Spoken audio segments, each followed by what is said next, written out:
Hello everyone, जय हिंद। मेरा नाम है कोमल व्यास शर्मा और मैं आप सबका स्वागत करती हूं अद्वैत एजुकेशन में, powered by Gate Academy, straight way to government job.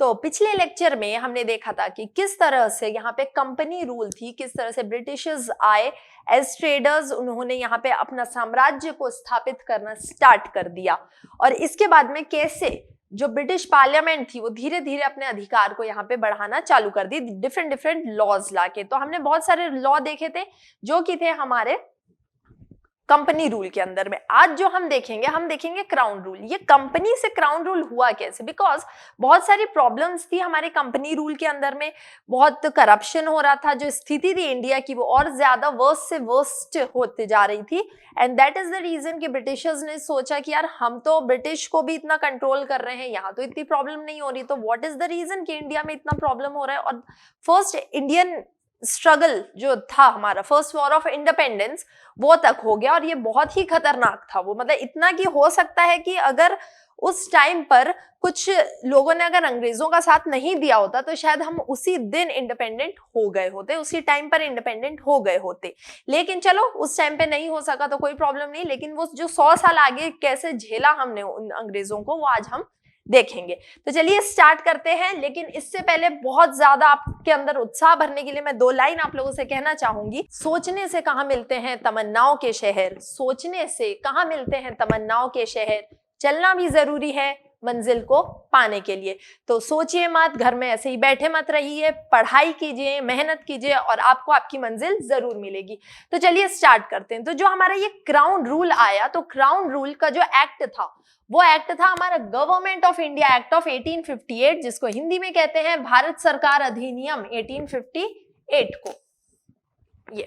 ये आया क्यों, देखिए जो हमारा इंडिपेंडेंस का जो वॉर था, हमारा वॉर ऑफ इंडियन इंडिपेंडेंस जो हुआ था 1857 में, तो फाइनली इस वजह से जो हमारी कंपनी रूल थी वो किस में आ गई थी, एक एंड में, वो आपका पूरी तरह से अब खत्म हो गई थी। यहाँ पे कंपनी का कुछ भी वर्चस्व नहीं बचा था। साथ में ही जो ये government of India act of 1858 था, तो इसी को ही आप क्या कह सकते हो, act for good government of India. ये हम इंडियंस नहीं कह सकते, ये अंग्रेज लोग वहां से भेजे थे बोलकर कि यहाँ पे जो ये एक्ट है ये ऐसा कहलाएगा for the good governance of India. यहाँ पे जो अच्छी सरकार है ये उसके लिए एक अधिनियम लाया गया था। अब अच्छी कितनी रही ये सरकार उसको हम आगे देखेंगे। मुझे तो नहीं लगता कि अच्छी थी, लेकिन फिर भी इसमें क्या हुआ कि जो भी कंपनी के अंतर्गत जो भी पावर्स थे उनके, वो सब डायरेक्टली किसके अंडर में आ गए, आपके क्राउन के पूरे पावर्स ट्रांसफर कर दिए गए और सीधा उन्हें ब्रिटिश क्राउन के अंदर में ला दिया गया। और क्या चीजें चेंज हुई इसमें, जो क्वींस प्रोक्लेमेशन था, इसे क्या कहा गया, क्वींस प्रोक्लेमेशन ऑफ 1858, रानी के उद्घोषणा अधिनियम कहते हैं इसको हिंदी में। इस एक्ट से जो गवर्नमेंट ऑफ इंडिया थी, जो हमारे गवर्नमेंट जनरल थे, जो गवर्नर जनरल ऑफ इंडिया थे, और जो भी उनकी एग्जीक्यूटिव काउंसिल थी, लेजिस्लेटिव काउंसिल थी, वो सब अब डायरेक्ट किसके अंडर में आ गई थी, क्राउन के, क्वीन के। मतलब कि अब इंडिया की भी क्वीन थी और वो कौन थी, हमारी क्वीन एलिजाबेथ I हमारी हेड बन गई थी। तो आप लोग देख रहे हैं कि कितना स्मार्ट वे से, कि कितना लीगल वे से ब्रिटिशर्स धीरे धीरे इंडिया पे अपना कब्जा जमाना चालू कर दिया था उन्होंने। And this ended the system of double government. देखिए डबल गवर्नमेंट का मतलब क्या होता है, 2 रूल चलना। तो 2 रूल यहाँ कहाँ चल रहे थे, अगर आपको ध्यान होगा कि एक बोर्ड ऑफ कंट्रोल बनाया गया था, एक कोर्ट ऑफ डायरेक्टर्स। तो सबसे पहले कोर्ट ऑफ डायरेक्टर्स बने, तो इन्हें क्या कहा गया कि ओके आप सिर्फ कमर्शियल ट्रेडिंग जो है, बिजनेस ट्रेडिंग होती है, आप सिर्फ उस पर ध्यान दो। और बोर्ड ऑफ कंट्रोल को कहा कि जो भी मिलिट्री से रिलेटेड चीजें हैं, सिविल से रिलेटेड, रेवेन्यूज, टैक्सेस, तो इस पर आप नियंत्रण करोगे। तो कहीं ना कहीं पावर क्या थी आपकी, डिस्ट्रीब्यूटेड हो गई थी 2 पार्ट्स में।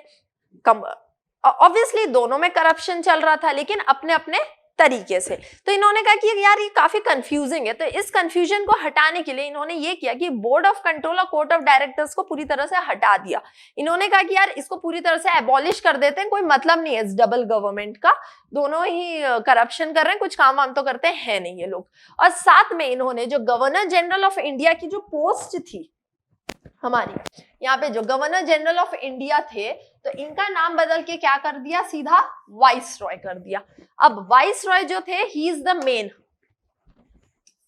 वाइसरॉय कर दिया। अब ये कौन थे, he is the main head, जो डायरेक्ट रिप्रेजेंटेटिव थे, है ना, डायरेक्ट रिप्रेजेंटेटिव, प्रत्यक्ष प्रतिनिधि, कि सीधा ये किसको रिप्रेजेंट कर रहे थे, ब्रिटिश क्राउन को।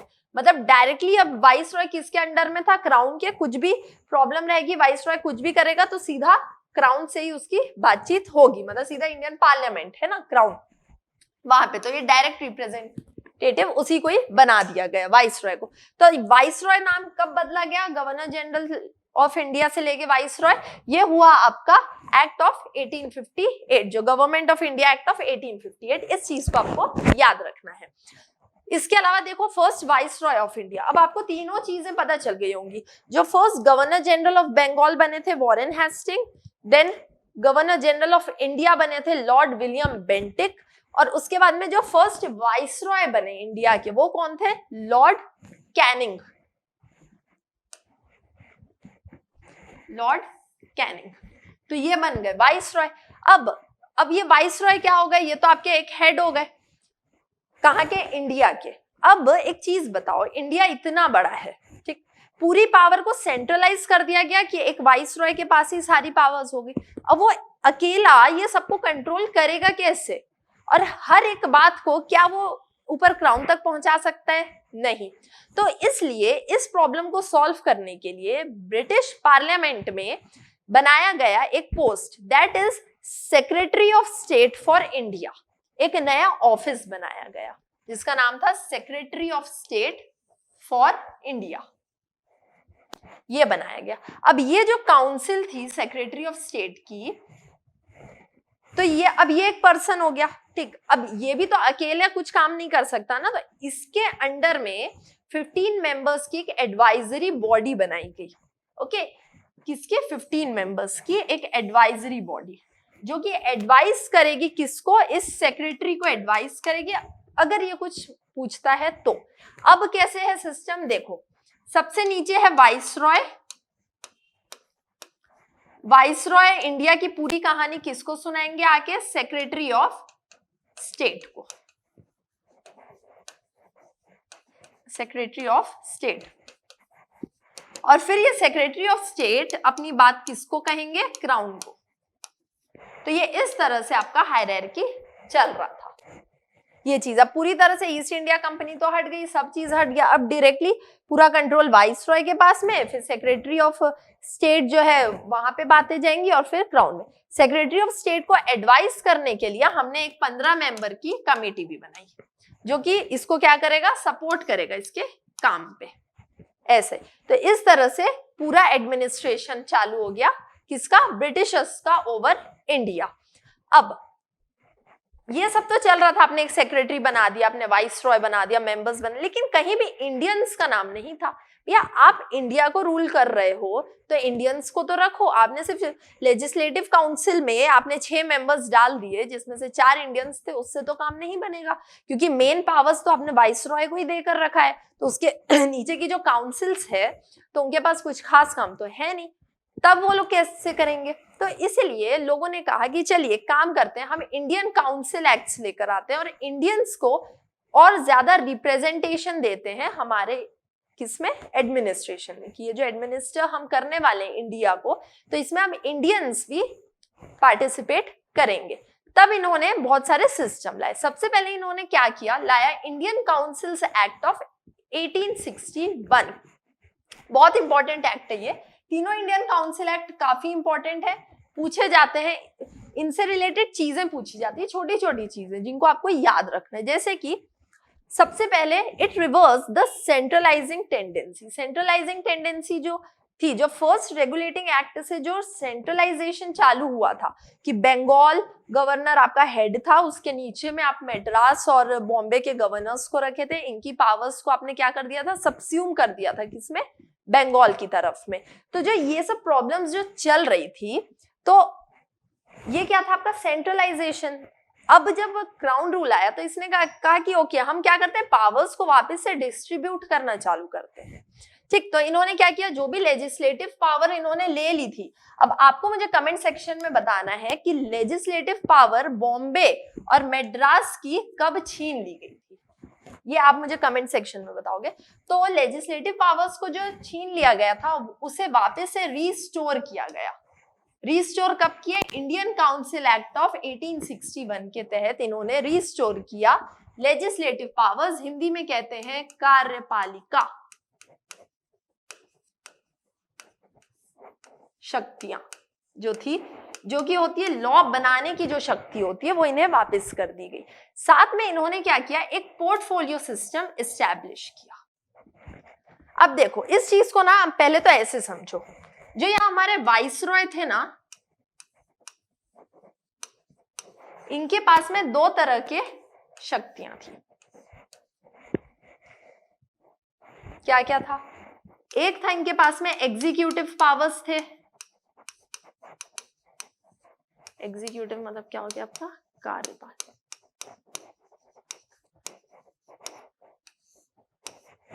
और एक था लेजिस्लेटिव,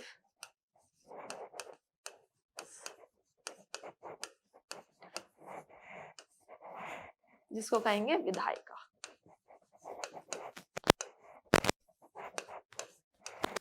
अब जो ये एग्जीक्यूटिव थे, अब इसमें तो इन्होंने कोई इंडियंस अभी तक नहीं रखा था, ठीक है, कोई भी इसमें इंडियंस नहीं थे, सब कौन थे आपके, ब्रिटिशर्स ही थे पूरे। इसमें टोटल कितने थे आपके, 4 थे, और चारों क्या थे आपके, ब्रिटिशर्स थे। लेकिन जो लेजिस्लेटिव इन्होंने बनाया था 6 मेंबर्स थे, तो इसमें इन्होंने क्या किया, 4 क्या थे आपके, इंडियंस थे, इंडियन नॉमिनेटेड थे 4। ये चीज, इसको पहले तो ऐसे समझो। अब ये क्या करेंगे, जो ये लेजिस्लेटिव इनकी पावर थी ना, तो इसमें इन्होंने ऑफिशियल्स बनाए, ठीक, इसको भी इन्होंने 2 पार्ट में डिवाइड कर दिया, एक कर दिया सेंट्रल और एक कर दिया प्रोविंशियल। प्रोविंशियल का मतलब क्या हो गया, जो डायरेक्ट आपके छोटी छोटी जो सिटीज होती, प्रोविंसेस होते हैं ना, वो वाला पार्ट हो गया, राजाज हो गए, हर सेंट्रल, एक सेंट्रल एडमिनिस्ट्रेशन जो लेजिस्लेटिव काउंसिल थी। तो ऐसे ये चीज को डिस्ट्रीब्यूट कर दिया गया। ज्यादा पावरफुल कौन थे, एग्जीक्यूटिव्स, मोर पावर एग्जीक्यूटिव्स के पास में थी यहाँ पे ये चीज। अब देखो इन्होंने क्या किया, एक पोर्टफोलियो सिस्टम को इस्टेब्लिश किया, किसने, लॉर्ड कैनिंग ने। तो लॉर्ड कैनिंग जब थे वाइसरॉय, कब बने थे ये वाइसरॉय, आपके 1858 के टाइम पे बने थे। तो 1859 में ही इन्होंने ये पोर्टफोलियो सिस्टम को इस्टेब्लिश कर दिया था, ले आए थे। लेकिन इस पोर्टफोलियो सिस्टम को जो रिकॉग्निशन मिला, लीगल रिकॉग्निशन जो मिला, वो किस लॉ के तहत मिला, इंडियन काउंसिल्स एक्ट ऑफ 1861 के तहत मिला। ये याद रखना, ठीक है, कि 1859 में लॉर्ड कैनिंग ने स्टार्ट कर दिया था पोर्टफोलियो सिस्टम, लेकिन रिकॉग्निशन मिला इंडियन काउंसिल्स एक्ट ऑफ 1861 के तहत। पोर्टफोलियो सिस्टम का मतलब क्या होता है कि एक पर्सन है, उसे आपने एक डिपार्टमेंट दे दिया। जैसे आज की डेट में अगर आप देखोगे तो एचआरडी मिनिस्टर अलग हैं, आपके लॉ मिनिस्टर अलग हैं, तो इस तरह से आपके हेल्थ मिनिस्टर अलग है, स्पोर्ट्स मिनिस्टर अलग है। तो ये क्या है, डिफरेंट पोर्टफोलियोज हैं और डिफरेंट मिनिस्टर्स हैं। तो सेम उस टाइम पे भी पोर्टफोलियो सिस्टम को स्टार्ट कर दिया गया, किसके द्वारा, लॉर्ड कैनिंग के द्वारा। अब ये पोर्टफोलियो सिस्टम क्यों लाया गया, ये लाया गया so that to control the administration, की जो इतने सारे काम है तो ये सब आपका सिस्टमैटिक वे से हो, कंट्रोलिंग वे में हो, उस वजह से ये पोर्टफोलियो सिस्टम को लाया गया। इसके अलावा इस एक्ट के तहत जो वाइसरॉय थे, इनको पावर मिल गई, ये ऑथोराइज्ड हो गए टू इशू ऑर्डिनेंसेस। ऑर्डिनेंस का मतलब होता है अध्यादेश, अध्यादेश जारी करना। अध्यादेश का मतलब क्या है कि जब आपका पार्लियामेंट वर्किंग में नहीं है, रिसेस के टाइम पे, रिसेस मतलब होता है कि जब वो फ्री रहते, जब कोई भी पार्लियामेंट की वर्किंग्स नहीं चलती हैं, तो उस टाइम पर जो हेड ऑफ द स्टेट है, जो आज की डेट में कौन है, प्रेसिडेंट है, उस टाइम पे वाइसरॉय हेड थे, तो उनके पास ये पावर है कि वो कोई भी लॉ, कोई भी बिल आपका जारी कर सकते हैं। ओके, तो इसी को ही कहते हैं ऑर्डिनेंस। तो वाइसरॉय सेम इसी तरह के ऑर्डिनेंस को इश्यू कर सकता था कब, अगर कोई इमरजेंसी का टाइम आता। इमरजेंसीज उस टाइम पे बहुत आती थी, रीजंस, लोग आक्रोशित थे, वो इंडिपेंडेंस चाहते थे, तो इसलिए उस टाइम पे चीजें काफी बिगड़ी हुई थी हालत, ये चीज। अब इसके बाद का सिस्टम देखिए, अब क्या हुआ, ये जो मैंने आपको बताया था ना कि यहाँ पे दो काउंसिल्स थे, एक लेजिस्लेटिव काउंसिल थी और एक एग्जीक्यूटिव। तो लेजिस्लेटिव काउंसिल में वाइसरॉय ने कुछ इंडियंस को नॉमिनेट किया। उन्होंने कहा कि जो इंडियंस हैं उनको क्या करते हैं हम और ज्यादा इन्वॉल्व करते हैं सो दैट कोऑपरेशन बना रहे। तो लेजिस्लेटिव अब दो पार्ट में डिवाइडेड थे, एक थे ऑफिशियल और एक थे नॉन ऑफिशियल्स। इनको आप ऐसे समझ सकते हो कि जिनके पास ज्यादा पावर्स थी वो ऑफिशियल हो गए और जिनके पास थोड़ी सी कम पावर्स थी वो नॉन ऑफिशियल्स हो गए। तो जो ऑफिशियल मेंबर्स थे ये कौन होते थे, जनरली ये पूरे ब्रिटिशर्स ही होते थे, ऑफिशियल्स जो है। लेकिन ये जो नॉन ऑफिशियल्स थे इसमें वाइसरॉय ने कहा कि लेट्स डू वन थिंग, कि हम इसमें इंडियंस को भी रिप्रेजेंटेशन देते हैं और इंक्रीज करते हैं इनके नंबर्स को, है ना। चार या छह ही थे तो उनको फिर हमको क्या करना है, इंक्रीज करना है मेंबर्स को भी। तो इन्होंने कहा कि नॉन ऑफिशियल में हम इंडियंस को भी करते। तो इस तरह से उन्होंने 3 इंडियंस को नॉमिनेट किया लेजिस्लेटिव काउंसिल के अंदर में। और वो 3 इंडियंस कौन थे, Raja of Banaras, Maharaj of Patiala and sir Dinkar Rao. ये तीनों देखा जाए तो थे तो इंडियंस, पर थे अंग्रेज के चमचे।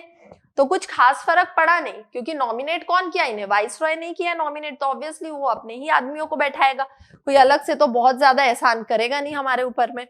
तो इंडियन काउंसिल एक्ट 1961 के तहत 3 इंडियंस को नॉमिनेट किया गया लेजिस्लेटिव काउंसिल के अंदर में, ये 3 मेंबर्स थे। अब इसके अलावा जो इंडियन काउंसिल एक्ट ऑफ 1892 आया, अब इसमें इन्होंने क्या किया कि लेजिस्लेटिव काउंसिल के पास में जो पावर्स थी उसमें एक पावर और ऐड कर दिया, to discuss the budget, to discuss the budget. अब वो लोग चाहें तो बजट को भी डिस्कस कर सकते थे। अब देखो, अब इसमें क्या चीजें चेंज हुई मैं आपको ये भी बताती हूँ। देखो, इसमें एक बहुत ही मजेदार चीज ये हुई कि ये जो लेजिस्लेटिव काउंसिल थी जिसमें कितने मेंबर्स थे हमारे, ये जो 6 मेंबर्स थे, तो इन्हें भी अब बढ़ा दिया गया। ठीक है, इन 6 मेंबर को बढ़ाकर कितना कर दिया गया, 16, कि अब इसमें कितने मेंबर्स रहेंगे, 16 मेंबर्स रहेंगे। दोनों रहेंगे, कुछ ऑफिशियल्स होंगे, कुछ नॉन ऑफिशियल्स होंगे, कुछ सेंट्रल में होंगे और कुछ प्रोविंशियल एरियाज में होंगे। लेकिन उन्हें कितना बढ़ा के कर दिया गया, कितना, 16 कर दिया गया। ये चीज आपको यहाँ पे याद रखना है। कौन से एक्ट के तहत, इंडियन काउंसिल्स एक्ट ऑफ 1892 में 2 चीजें हुई। जो लेजिस्लेटिव काउंसिल थी उसमें जो 6 मेंबर्स थे उन्हें बढ़ाकर 16 कर दिया गया, और दूसरा लेजिस्लेटिव काउंसिल का जो सेंट्रल है, ये जो सेंट्रल था, प्रोविंशियल एरिया नहीं, ये जो सेंट्रल वाला पार्ट था, इन्हें ये एक ऑर्डर दे दिया गया कि आप क्या डिस्कस कर सकते हो, budget, you can discuss the budget, ये चीज बोल दी गई। अब देखिए अब क्या हुआ, अब आया बहुत ही important act, that is Indian councils act of 1909, जिसको हम कॉमनली जानते हैं as the Morley Minto reforms, जिसमें लॉर्ड मॉर्ले थे आपके सेक्रेटरी स्टेट थे और मिंटो कौन थे, वाइसरॉय थे। ये आपको पता चल गई हायरार्की जो मैंने आपको बताई थी कि वाइसरॉय इंडिया में रहेगा, इसके ऊपर में सेक्रेटरी ऑफ स्टेट रहेगा और उसके ऊपर में ब्रिटिश क्राउन। तो मिंटो कौन था, ये भी पूछता है ना कभी कभी एग्जाम में कि मॉर्ले आपके सेक्रेटरी थे, मिंटो कौन थे, आपके वाइसरॉय थे। अब देखिए यहाँ पे क्या किया, 1909 के एक्ट में ये जो लेजिस्लेटिव काउंसिल थी सेंटर में, तो उनको फिर से इंक्रीज करके कितना कर दिया, देखो 16 से इंक्रीज करके 60 कर दिया, मतलब 6, 16 और अब 60। धीरे धीरे क्या कर रहे हैं, मेंबर्स को बढ़ा रहे हैं। ओके, तो यहाँ पे इन्होंने 60 मेंबर्स कर दिए। कुछ ऑफिशियल्स थे, कुछ ऑफिशियल्स थे, कुछ नॉन ऑफिशियल्स थे। अब देखो, इसके अलावा एक चीज देखोगे तो अभी तक हम देख रहे हैं कि सिर्फ एग्जीक्यूटिव जो है, जो लेजिस्लेटिव है, सिर्फ इसी में ही इंडियंस को डाला जा रहा है। कहीं पे भी एग्जीक्यूटिव्स का कुछ भी नाम नहीं था कि इसमें भी कोई इंडियंस होंगे कि नहीं। तो पहली बार 1909 के मॉर्ले मिंटो रिफॉर्म के तहत हमने इंडियंस को भी एग्जीक्यूटिव काउंसिल में ऐड करना चालू कर दिया। तो इंडियंस कब ऐड हुए एग्जीक्यूटिव काउंसिल में? 1909 के मॉर्ले मिंटो रिफॉर्म्स के तहत। और पहले इंडियन कौन थे? सत्येंद्र प्रसाद सिन्हा। सत्येंद्र प्रसाद सिन्हा। तो he was the first Indian, याद रखना, फर्स्ट इंडियन थे जो कि ब्रिटिश के वाइसरॉय के एग्जीक्यूटिव काउंसिल में थे। और इनका काम क्या था? इनका डिपार्टमेंट क्या था? लॉ। क्योंकि याद है पोर्टफोलियो सिस्टम चल रहा था, सबको अलग अलग डिपार्टमेंट दिया गया था। तो सत्येंद्र प्रसाद सिन्हा को लॉ डिपार्टमेंट दिया गया था। किसके अंदर में? एग्जीक्यूटिव काउंसिल के अंदर में। और एग्जीक्यूटिव काउंसिल किसके अंडर में था? आपका वाइसरॉय के अंदर में। और ये पहली बार ऐसी ये चीज हुई थी। तो इसलिए मॉर्ले मिंटो रिफॉर्म्स इस वजह से काफी इंपॉर्टेंट हो जाता है क्योंकि बहुत सारे चेंजेस किए गए, पॉजिटिव भी नेगेटिव भी। तो देखिए, इसको हम क्या मान सकते हैं? पॉजिटिव। अब देखो इन्होंने अपना असली रंग अब कैसे दिखाया वो देखिए। मॉर्ले मिंटो रिफॉर्म में ही जो सबसे खतरनाक चीज की गई, दैट इज कम्युनल रिप्रेजेंटेशन। इस तरह से इन्होंने क्या किया? इंडिया को अब ये डिवाइड करना चालू कर दिए। इंडिया डिवाइड, है ना। अब ये डिवाइड करेंगे कैसे? यार 1905 में तो तुमने बांग्लादेश अलग बना दिया बंगाल को काट के, है ना। अब उसमें भी तुम्हारा जी नहीं भर रहा था, तो तुमने कहा कि इलेक्शंस के थ्रू हम क्या करते हैं? इंडिया को डिवाइड करते हैं। कैसे? रिलीजन के बेसिस में, जात के बेसिस में, जाति के बेसिस में, रिलीजन बेसिस में। और ये रिलीजन बेसिस में इन्होंने कैसे बांटना चालू किया? इन्होंने दिया कम्युनल रिप्रेजेंटेशन, कम्युनल इलेक्टोरेट भी आप कह सकते हो। मुस्लिम्स को सबसे पहले इन्होंने मुस्लिम्स को ही दिया। इलेक्टोरेट का मतलब ये होता है कि जैसे कि अगर एक कोई पर्टिकुलर एरिया है, वहां पे अगर कोई मुस्लिम कैंडिडेट खड़ा है तो उस एरिया में जितने भी मुस्लिम्स हैं वो सारे वोट किसको करेंगे? उस पर्टिकुलर मुस्लिम पर्सन को ही वो वोट करेंगे। ये चीज, ये टाइप ऑफ वोटिंग तो हुई नहीं ना। एक चीज और आपको याद रखना है कि ब्रिटिशर्स ने कभी भी हमें यूनिवर्सल एडल्ट फ्रेंचाइज नहीं दी थी। जो आज की डेट में हमारे पास है यूनिवर्सल एडल्ट फ्रेंचाइज, है ना, कि 18 इयर्स एंड अबव वोट कर सकते हैं। तो इस तरह की कोई भी चीज जो है वो ब्रिटिशर्स ने हमें नहीं दी थी, कभी नहीं दी थी। उन्होंने हमेशा हमें कम्युनल रिप्रेजेंटेशन ही दिया, इस तरह की चीजें कभी नहीं दी। तो देखिए, इन्होंने सबसे पहले क्या किया? मुस्लिम्स को अलग से प्रोवाइड कर दिया, सेपरेट इलेक्टोरेट। और इस वजह से ये जो लॉर्ड मिंटो थे, इन्हें क्या बोला गया? Father of communal electorate in India. Father of communal electorate, ये याद रखना है, बहुत इंपॉर्टेंट है, पूछता है एग्जाम में इस चीज को कि फादर ऑफ कम्युनल इलेक्टोरेट कौन थे? Lord Minto. क्योंकि पहली बार इन्होंने ही इस चीज को कहा कि हम जाति के हिसाब से लोगों को बांट देते हैं और इलेक्शंस में अगर कोई मुस्लिम कैंडिडेट खड़ा है तो उस एरिया के सारे मुस्लिम से उन्हें ही वोट करेंगे। तो ये बहुत ही खतरनाक चीज थी, एक बहुत ही नेगेटिव इम्पैक्ट हम इंडियंस के ऊपर में आ रहा था क्योंकि ये हमें डिवाइड करना स्टार्ट कर दिए थे और डिवाइड एंड रूल पॉलिसी जो है वो चालू हो गई थी। तो ये था हमारा आज का Indian councils act of 1909। Next lecture में हम इसके आगे के एक्ट्स को कंटिन्यू करेंगे और लास्ट पूरा इंडिपेंडेंस तक देखेंगे कौन से लॉज आए, किस तरह से उन्हें एग्जीक्यूट किया गया, क्या क्या चीजें थी। अगर कोई भी प्रॉब्लम है आपको मेरे लेक्चर में, आपको कोई चीज नहीं समझ आती तो आप कमेंट सेक्शन में मुझसे पूछ सकते हैं। आप मुझसे फेसबुक में, टेलीग्राम चैनल पे मेरे साथ कनेक्ट हो सकते हैं। तब तक के लिए thank you very much and keep learning.